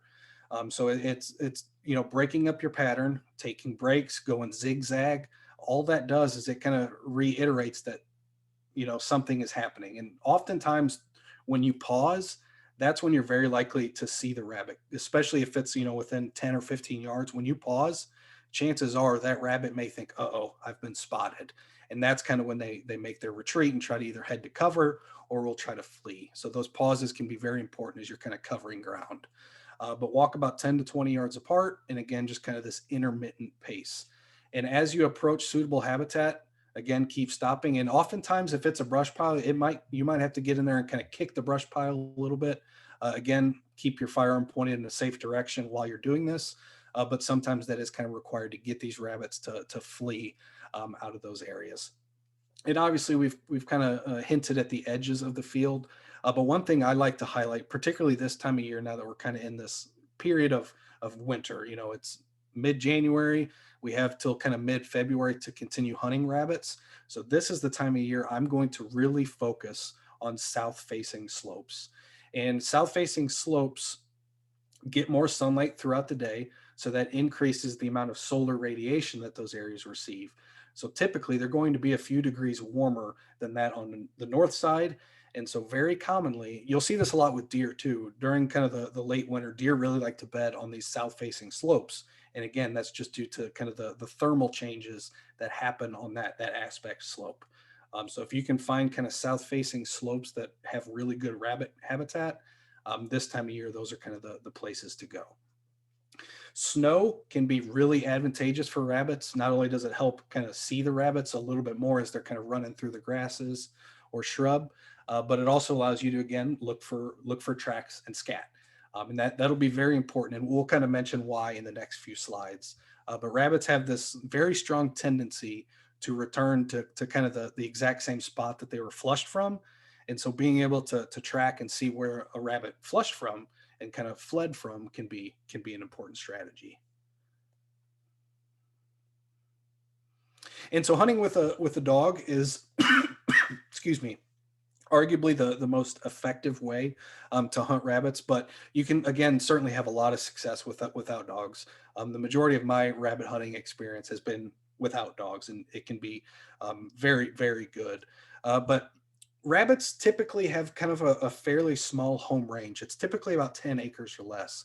And so you're not talking about, an animal that roams over a large, swath of land. They kind of stay around that 10 to 15 acres as their kind of home range. They'll typically use kind of forms or these shelters that they'll make out of grasses or weeds. And again, those brush piles, those can kind of offset and become those shelters. But in the winter, they may even underground burrow in some of these areas, whether it's abandoned by a groundhog or a woodchuck. Very often you can find rabbits utilizing some of these already established burrows underneath the ground. And that's where the dogs can be very, very good, because when rabbits are frightened, the rabbits are going to typically sit still, try not to be noticed. But once they kind of make that decision that, oh my God, I've been noticed, there's a predator, that's when they decide to flee. And very commonly, the cottontail will kind of run in a fairly zigzag pattern to kind of the nearest cover that it can find. And the nice thing about dogs is it breaks up that zigzag pattern. And so when you have dogs, the rabbits will try to basically run in a giant circle is kind of the best way to describe it. Instead of doing the zigzag pattern to kind of lose a predator, with dogs, they're just going to run in a big giant circle and try to shake the dogs off of their track. And very often they're going to come back to the exact same spot that they flushed from. And so very commonly as a hunter with a dog, those dogs are going to be chasing that rabbit in this large circle, and you're just going to be standing there and wait till those dogs bring that rabbit back by you. And it is important to remember safety is of utmost. I just brain farted on the word I was thinking of, but it is very important to keep safety in the back of your mind during a rabbit hunt with dogs. Because again, the dogs are going to be barking. Typically, you're going to have 2 or 3 different beagles kind of chasing this rabbit around, and the rabbit's going to run very fast. Now, the dogs typically won't be very far or very close to the rabbits. They're typically going to be, 30 to 40 yards behind. That's just how fast the rabbits are. But you'll just kind of stand at that initial point where the dogs initially found that rabbit, and hopefully those dogs are trained well enough that eventually they'll make that big circle and push that rabbit right back in front of you where you're kind of waiting there for a shot. And so that's kind of the standard approach that most people utilize for hunting over dogs. And keep this in mind too, that when those dogs are running that rabbit in that giant circle, it's very, very, very common for them to kick up another rabbit or two. And so even if you're just sitting there, you can hear the dogs barking, so you have a pretty good indication of where that original rabbit is at. Keep your eye open, because very commonly they're going to start kicking up other rabbits that are just going to take off running. And so chances, sometimes you might get 2 or 3 rabbits in kind of one big push. So just kind of keep that in mind as you're out there. With that, I'm going to turn it. Actually, I'll just continue doing this section, Adam. One thing I want to highlight here is most people, when they're processing game, a lot of hunters don't wear gloves.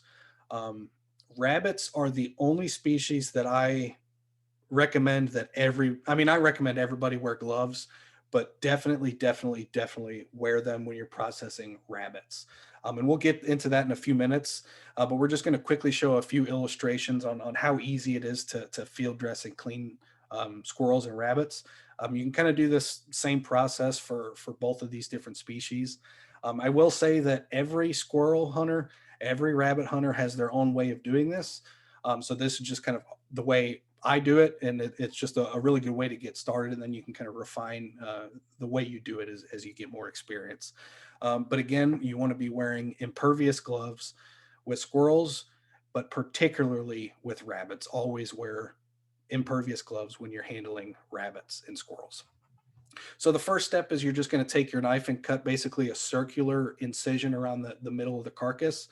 So you'll just basically make an entire ring right around the circle. And if you've never, seen or handled a dead squirrel or rabbit, their skin is fairly thick, depending on how much fat is there.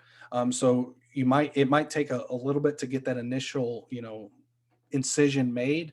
But you want to make sure that it's not too deep, because we don't want to puncture the abdominal cavity. And so typically I'm going to make the first incision along the back, so that if I happen to go a little bit too deep into the meat, I'm going to kind of stop right at that spine, and I'm not going to open up the kind of abdominal cavity because then once you do that, then you start to get into contamination and things like that. So kind of make that initial cut along the back, and then that'll allow you to kind of make that full ring. And once you get that full ring, you can just kind of grab either parts of the hide on the front and the back and pull. And the sooner you do this after the harvest, the easier it will be. The warmer that carcass is, the easier the skin's going to come off. If you let it sit for a few hours, because maybe you're still hunting, or you throw it in the cooler because you got to go to work or something, it can start to get a little bit more difficult. So if you do have the time, try to get this done, within an hour or so, and it'll be a lot easier than if you were to wait a few hours. And then once you get kind of the full body exposed, at that point, you can remove the entrails from the body cavity. And that's just basically the easiest way to describe it is you don't need a knife. I know when I first started, cleaning squirrels and rabbits as a kid, I had, a little pocket knife my dad gave me for like my 13th birthday. And I was like, oh, I get to go in here and cut stuff. But you really don't, especially in that abdominal cavity. It's much easier if you just kind of stick your fingers in there, grab it, and pull. And all of it should come out within 1 to 2 pulls, and you can have the entire abdominal cavity nice and clean.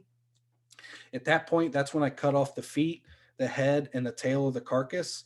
I bought a pair of, I think they're called game shears, but they're kind of just an overpowered pair of scissors. I think I got them for like $15 or $20. So they're not expensive, but they work really well for cutting the feet off, as well as the hands, neck, and tail.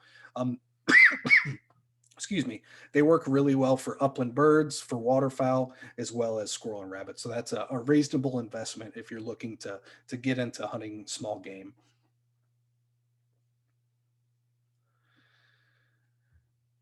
Now, some food safety. There's some important food safety aspects to keep in mind with small game. Small game should be cooked thoroughly at 160 degrees Fahrenheit, and so this is where a good cooking thermometer can come into value really well. So I highly recommend always cooking it to make sure you hit that internal temperature of 160 degrees.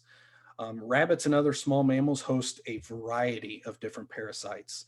So unless you're ingesting kind of uncooked rabbit guts, the intestinal parasites pose no risk. However, like I mentioned earlier, fleas and ticks can both pose a risk to humans. There's a lot of research that's being done on some of these tick-borne illnesses that are out there, and some of them are just darn right scary. I heard, I forget what article I read, but there was something about some people are becoming basically allergic to red protein through being bitten by ticks. So do as much as you can to reduce that risk. And that's why I typically will put all harvested squirrels and rabbits in a Ziploc bag first before I put them either in my game vest or in a game bag. That just, again, reduces the likelihood that those ticks are going to get in your car, get in your other gear, or things like that. But the big one that you need to worry about with rabbits is tularemia. Tularemia could be spread while skinning or gutting infected rabbit.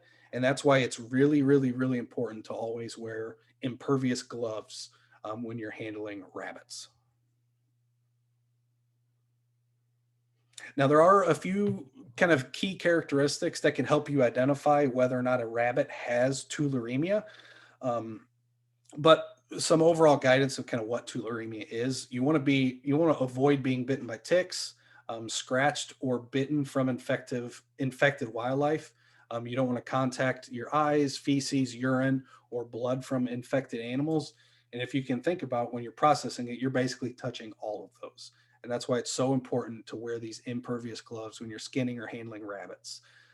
Cooking the meat of rabbits thoroughly can help ensure that you don't have to worry about tularemia. Now, there are a few things to look for when you do harvest a rabbit to try to decide whether or not it has tularemia. And tularemia is not as it's very rare, but it does occur. And the best way to tell whether the rabbit that you harvest is infected or not is by looking at the liver. So if you can look at this picture here on the right, most people have seen liver. It's typically, this nice kind of beautiful solid color that's kind of this deep maroon. Where here you can see it's kind of riddled with these white spots that are kind of all over the liver. The liver is going to be slightly larger than normal, and you're also going to see kind of enlarged spleen.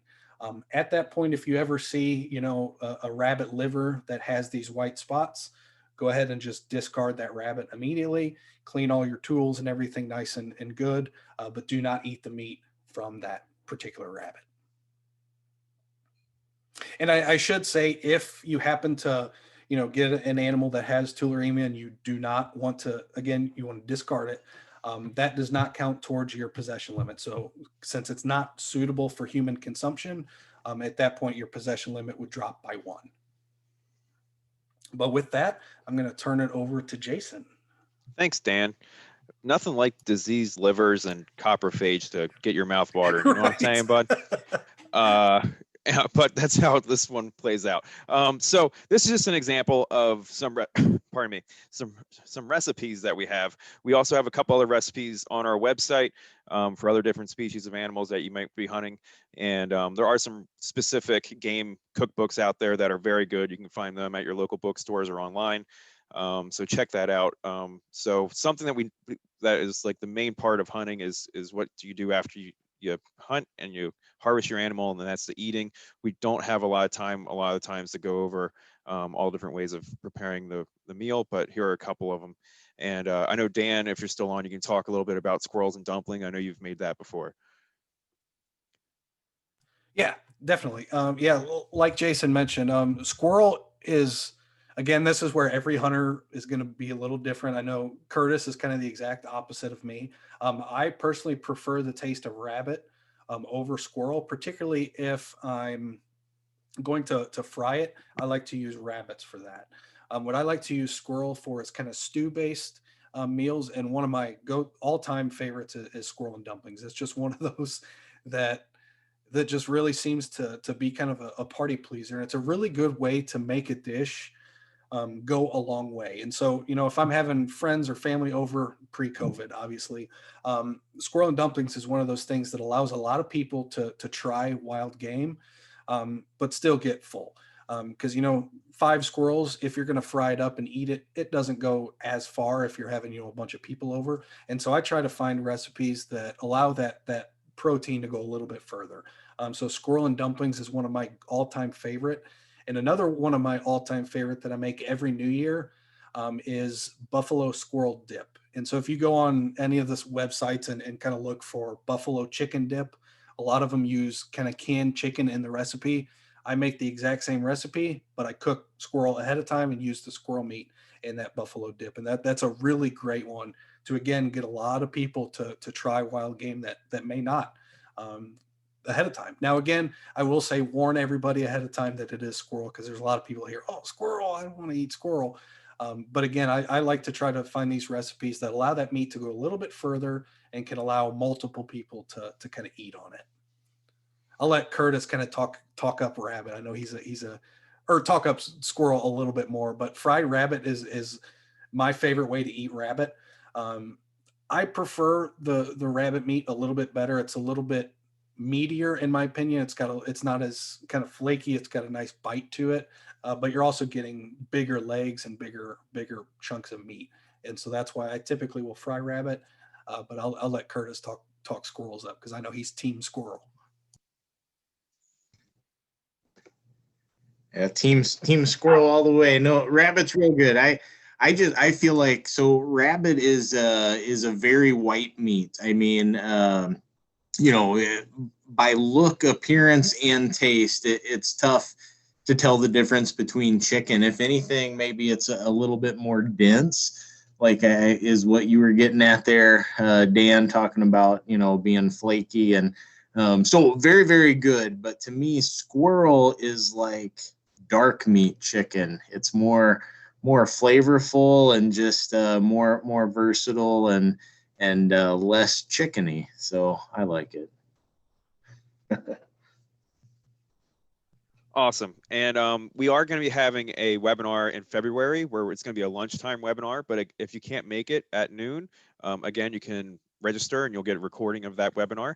And we will be talking more about some recipes that we've had in the past, and also some usage of wild game as well. So if you're interested in learning more about how to prepare these different animals, please join us for that one. And just along that same line is you can use some animal parts for different things, some being fishing lures. So tails of squirrels are used a lot in fishing lures. So if you want to learn how to tie some flies, this one's a spinner. You can use some squirrel fur for that. There are even some lure companies out there that will pay you for a squirrel tail. I think it's only a couple cents, but if you start a squirrel farm and send them off your tails, you make some money with the fishing lures there. But some fun arts and crafts, or some home things that you can utilize as much of the animal as you can here. And then with that, we'll conclude with a little checklist. This is going to be a file you get sent in your email. This is just for upland game in general, including what we traditionally consider small game with the squirrels and rabbits. So just make sure that you have all the right licenses and permits before you head out. Make sure you got somewhere to go, and make sure that you have the right equipment that's legal for that area, and have a strategy to go after that species, be it either still hunting or walking or using dogs. And again, some recipes that we have on our website, you can go check those out. And there's, again, a lot of cookbooks out there for different game species that you can check out. And our upcoming webinars are going to be on turkey, because spring is right around the corner. So we got Turkey 101 and Turkey 102 coming up next week, or the 26th and 28th. And then we got a virtual lunch, which we talked about on February 3rd. We'll be talking about some cooking and some utilization other than just eating the animal as well. So again, you can register for those. We appreciate it. You can join us, but if not, you can get the video afterwards. And we forgot to add to this list, but we do have a goose hunting 102 That Yep. is Thursday. So if you're interested in learning more about goose hunting, there's a lot of geese that are starting to come through Illinois right now with a lot of the winter weather up north kind of pushing the birds down. So if you're interested in learning more about goose hunting opportunities, join us on Thursday. Thank you, Dan. I knew we had one on Thursday. That's why I'm like, that's next week's date. I knew I missed one. All right. Yes, Goose on Thursday. Again, 7 p.m. Thursday. You registered the same way for this course. You can register for that one as well. So thank you for the reminder there, Dan. You can follow us on social media. So we have Facebook, Instagram, where we have some daily updates on there. Facebook is very good for reminding you for all the different lotteries that might come up. And we have some really good pertinent information that gets put on Facebook. You can thank Adam for all those posts. It's really informative if you're not following it already. If you're hunting in Illinois, I think anyone who, even if you're not learning to hunt, we still have some good content on there. And I want to plug our YouTube page real quick. So we have about 38 people left, and we need 9 of you to go over and subscribe to our YouTube page. So that way we can get rid of this jumble of letters here. So we need 100 subscribers to be able to make it say Illinois Learn to Hunt.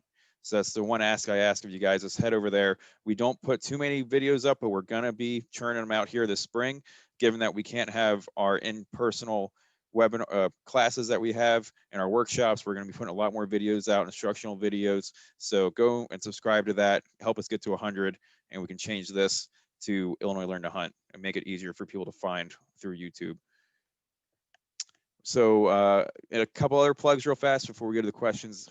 We have some e-learning modules online too. So if you can't make it to a webinar, or if you prefer to work at your own pace, we have e-learning modules that you can go through. These similar to a slideshow. They have some quizzes in there that you can go through. It's almost like a little course, and it's on various topics like waterfowl, deer, turkey, and upland hunting. So if you're just craving for some more information, you can go there and check that out and see what we have on those as well. And those have all been updated over the past year, so they're all up to date. So please check those out. And with that, if you have any other additional questions, please stick around and ask them. If not, have a wonderful evening, and we appreciate you all coming out, and hopefully you enjoyed this and found this helpful. Perfect. We have one question in the queue from Aaron Jones, and he asked this a while ago, but he said we could wait till the end. He asks, back to the hunter safety question. So since Illinois isn't doing hunter safety classes, can someone go online and take one from out of state? That's a really interesting question, and one I would probably reach out to DNR for. Oh, looks like we hit 100 subscribers. Thanks, everybody. But it's one of those that I would probably reach out to DNR for. Now, if you're interested in just kind of the online options, Illinois still is completing online hunter certification courses. So if that's something that you can complete and do, you can do it that way. I don't think there would be any issues going out of state. The only thing I could think of is that it may trigger some type of residency issue, but I don't think that would be the case either. So I think you would be okay. But if you would, maybe shoot us an email, or I've got your email address. I'll make a note to reach out to DNR and get back to you. And we'll let you know that as quick as possible. My guess is that it would have to determine on the state you're doing it with. Yeah, I don't know. That's a really good question, but I'll reach out to some folks and see what I can come up with for you. Mm-hmm.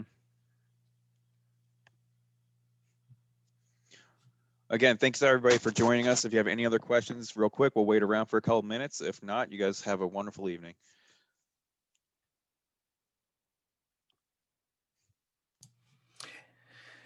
And if you do have a few minutes tonight, would you please fill out this survey to kind of let us know how tonight's webinar went, what kind of other ideas you're looking for, and that kind of thing. If not, we will send that link out in the email that has the attachments as well as the recording, so you can complete it at that time as well. But we do really value your feedback, and we use it to not only drive our programmatic efforts, but it's also used to tell DNR, like, look, this is where people want to hunt. This is why they're not hunting. And so hopefully we can drive some policy and some regulation changes with that survey data. So please fill out that survey and be as honest as you can. And hopefully you learned a lot.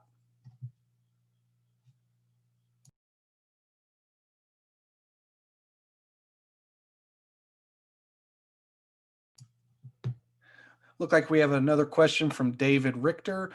Do air rifles typically fall under the same rules as rimfire rifles? That's kind of a very nuanced question. I hate to say this over and over, but it really depends on where you're hunting. If you're hunting private land, you can, just use them at your own whim. Public land, that's where you're going to have to look through those hunter fact sheets. And what I've found is oftentimes air rifle isn't listed on the hunter fact sheet, but in some cases it is legal on that site. And so that's where a call to the site superintendent may come into play and just say, hey, I'm excuse me, I'm wanting a small game hunt. Can I hunt out here with an air rifle? And they'll be kind of your point contact for that specific site, and we'll give you a really quick answer.